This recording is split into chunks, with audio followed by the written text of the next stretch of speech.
Vamos orar. Pai querido, mais uma vez suplicamos a Tua presença, ilumina nosso entendimento para compreender a Tua palavra. Em nome de Jesus, amém. Amém. Vamos falar do tema do juízo agora. Muitos cristãos entendem que o juízo vai acontecer quando Cristo voltar. Falam do juízo final. Se referem ao dia da volta de Cristo como o dia do juízo final.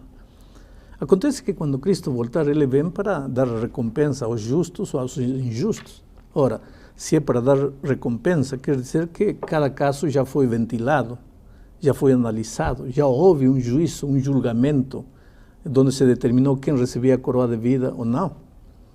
Quando começou esse julgamento?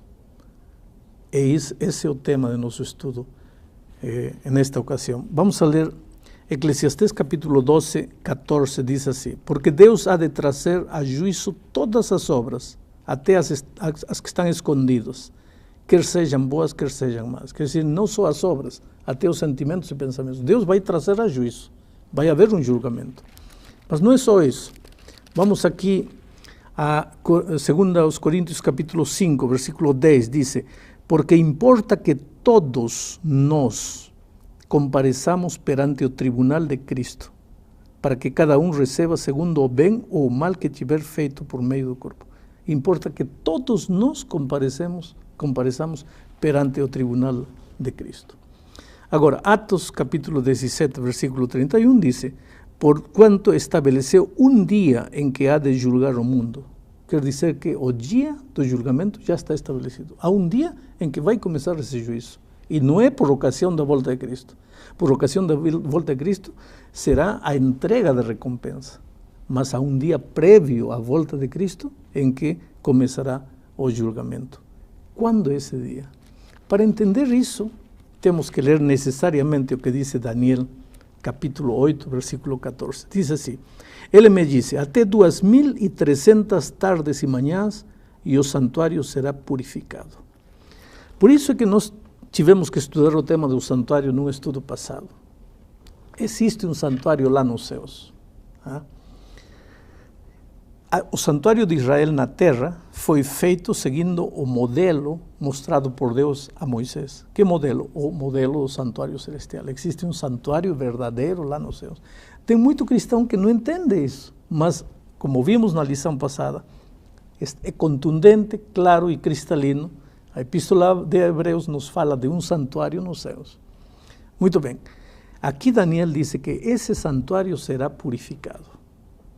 Mas o que quer dizer que o santuário será purificado? Para isso temos que entender como era purificado o santuário de Israel nesta terra. Levíticos 16, 29 e 30. Permítanme ler aqui. Levíticos 16, 29 e 30. Diz assim: isso vos será por estatuto perpétuo. No 7º mês, aos 10 dias do mês, havia um dia determinado. No 7º mês, aos 10 dias do mês, afligireis a vossa alma e nenhuma obra fareis, nem o natural, nem o estrangeiro que peregrina entre vós. Porque naquele dia se fará expiação por vós, para purificar-vos, e sereis purificados de todos os vossos pecados perante o Senhor. Os israelitas chamam a este dia o dia do Yom Kippur, ou seja, o dia do julgamento, o dia da purificação, o dia da expiação. O santuário de Israel nesta terra era purificado no dia do juízo, no dia do Yom Kippur, no dia do julgamento. Ora, quer dizer que o santuário celestial lá na terra também será purificado num dia especial determinado para isso.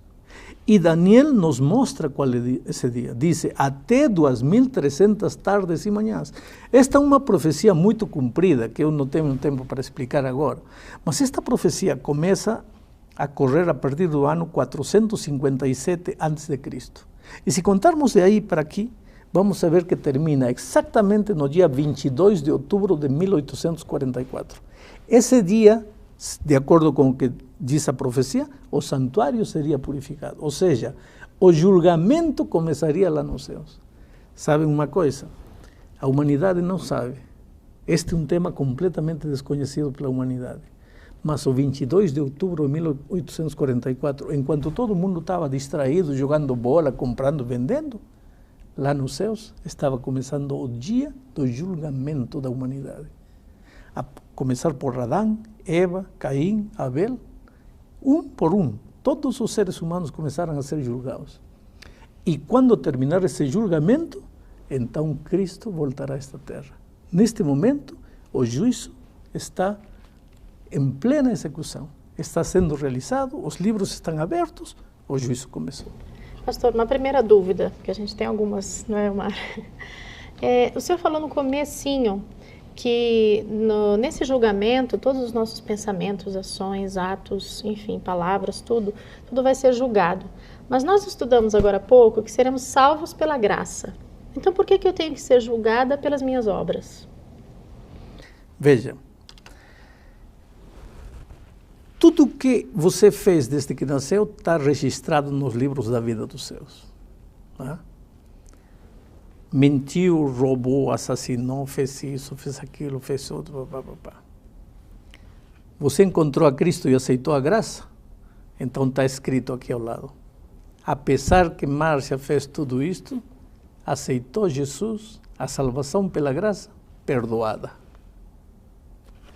Mas está escrito, mas você está perdoada, e pela graça, não pagou nada para isso. Agora, se você não aceitou Cristo, fez tudo isso e não aceitou a graça, condenada. Mas tem que haver uma revisão. Um registro. Um registro, e tem que haver uma revisão disso, para determinar quem se salva, quem se perde. Agora, quem determina quem se salva e quem se perde é Cristo.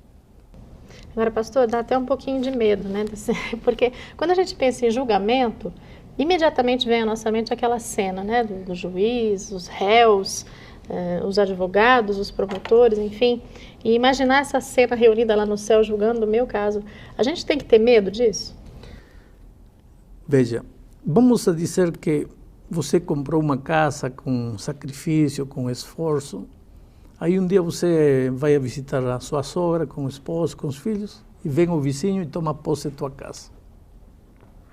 Aí quando você chega, ele não quer sair da tua casa. Vão para juízo. Quem tem que ter medo do juízo? Você ou ele? Ele. Por que você não? Porque eu sou inocente nesse caso. Aí está. Quem tem que ter medo do juízo é quem não quer saber nada de Cristo.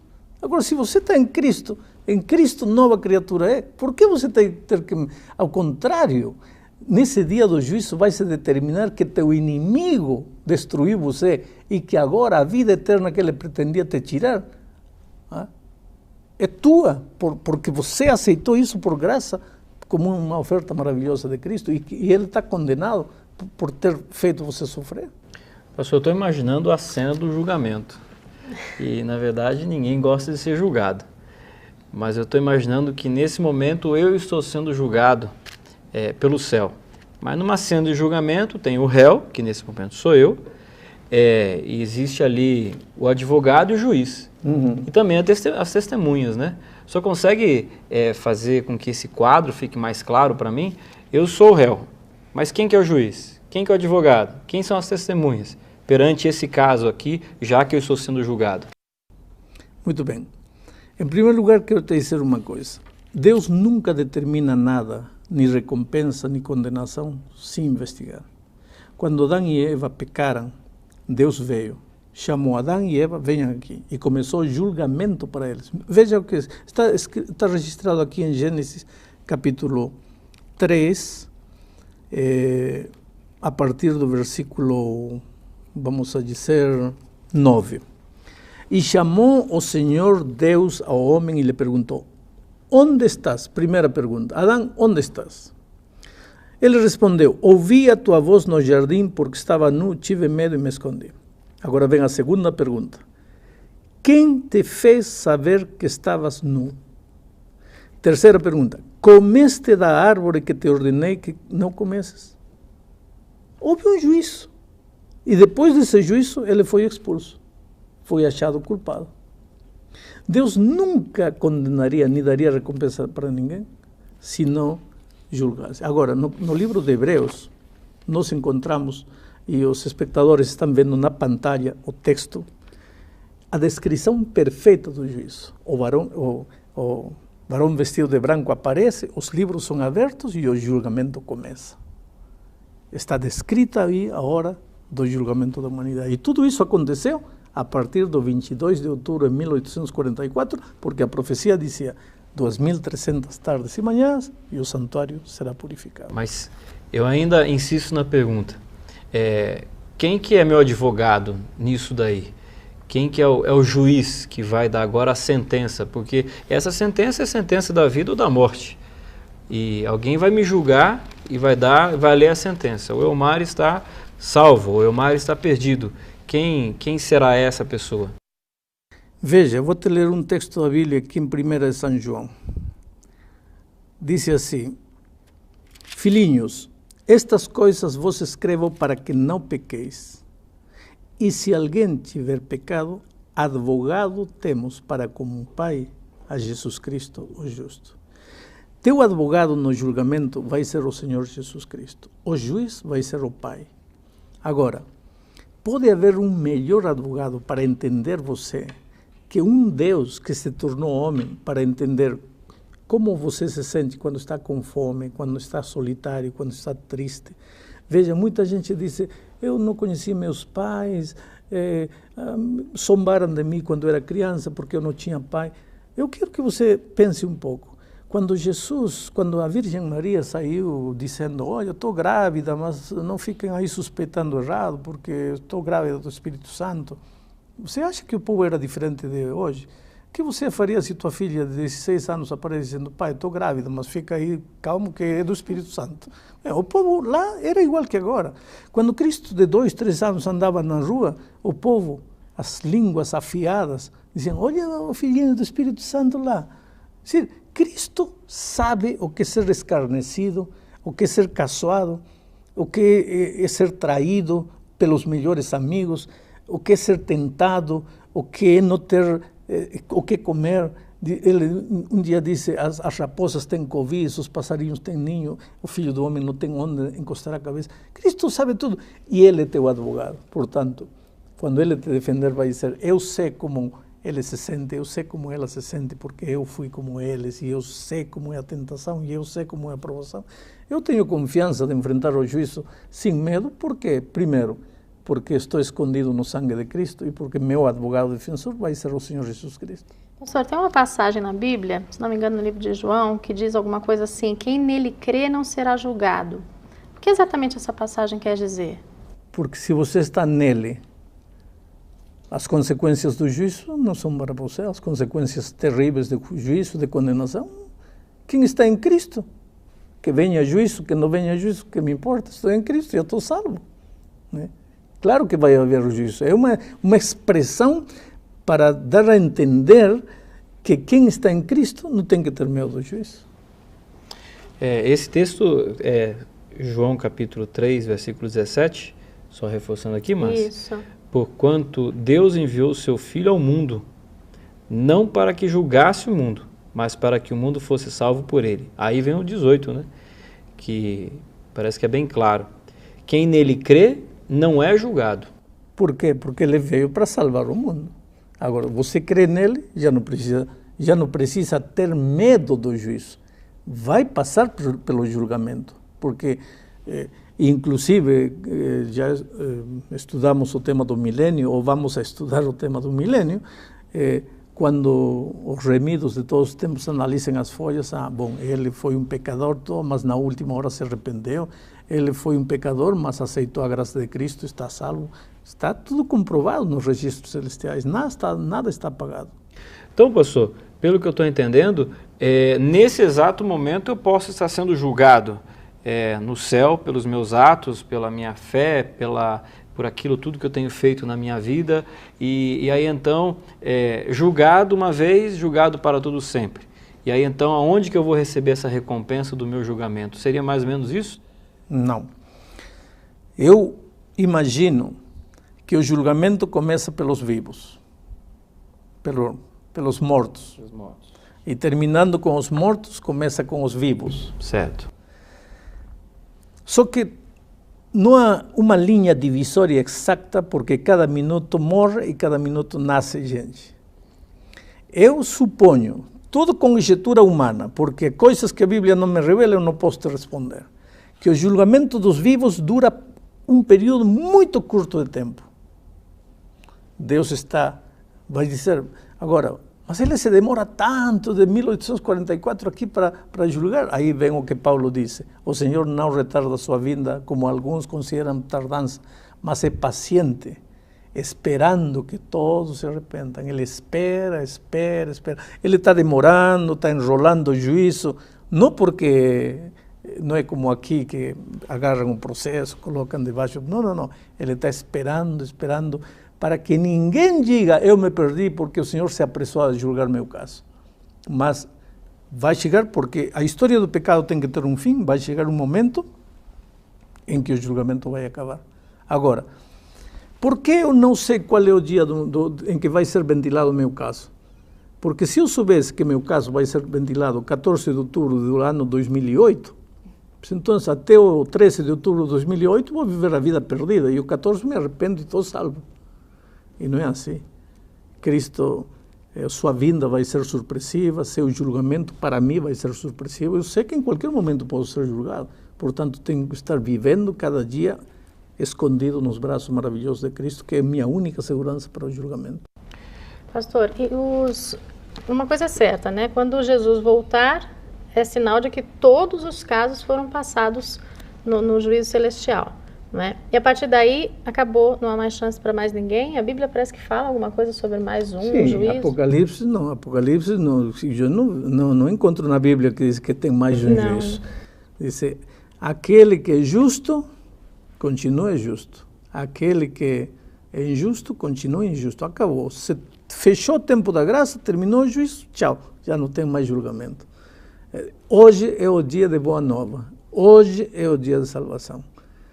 E o interessante disto é que ninguém sabe quando. Portanto, cada minuto da vida tem que ser um minuto de permanente entrega, de permanente dedicação ao Senhor Jesus Cristo. Pastor, o senhor conversou com a gente, ou está conversando nessa lição a respeito do juízo. E algumas lições atrás nós conversamos sobre a questão do santuário, né? O santuário na terra, o santuário no céu. O senhor pode explicar um pouquinho melhor a relação do sumo sacerdote na questão do juízo do passado e como que isso se aplica numa figura, Jesus agora fazendo esse julgamento, uma questão histórica eu entendi, mas eu gostaria de um pouco mais de detalhes a respeito disso. Veja, aqui em Hebreus 9, a partir do versículo 24 diz assim, porque Cristo não entrou em santuário feito de mãos, quer dizer que Cristo lá nos céus, assim como o sacerdote nesta terra, uma vez por ano, para purificar o santuário, entrava no lugar santíssimo para purificá-lo. Cristo lá nos céus entra para purificar o santuário, ou seja, iniciar o trabalho de julgamento. Diz, porque Cristo não entrou em santuário feito de mãos, figura do verdadeiro, porém no mesmo céu. Cristo entrou no mesmo céu, para comparecer agora por nós diante do Pai. Nem ainda para se oferecer a si mesmo, muitas vezes, como o sumo sacerdote da terra, cada ano entra no santuário dos santos com sangue alheio, sangue do Cordeiro. Ora, neste caso, seria necessário que Jesus tivesse sofrido muitas vezes desde a fundação do mundo. Agora, porém, ao se cumprirem os tempos, se manifestou uma vez por todas para aniquilar pelo sacrifício de si mesmo o pecado. Então está claro aqui que o Senhor Jesus entra no santuário celestial para a purificação do santuário, ou seja, a erradicação dos pecados definitivamente. Pastor, a justiça na terra, ela é infelizmente tão falha, não é verdade? Eu posso confiar plenamente na justiça do céu? Com toda certeza, porque quem vai te julgar é um Deus perfeito que não conhece erro. E é por isso, querido, que diante da perspectiva de um juízo, ninguém tem que ter medo. Eu acho que deve inundar teu coração um sentimento de paz, de certeza, de segurança, de confiança no amor maravilhoso de Deus para com você. Deus te abençoe.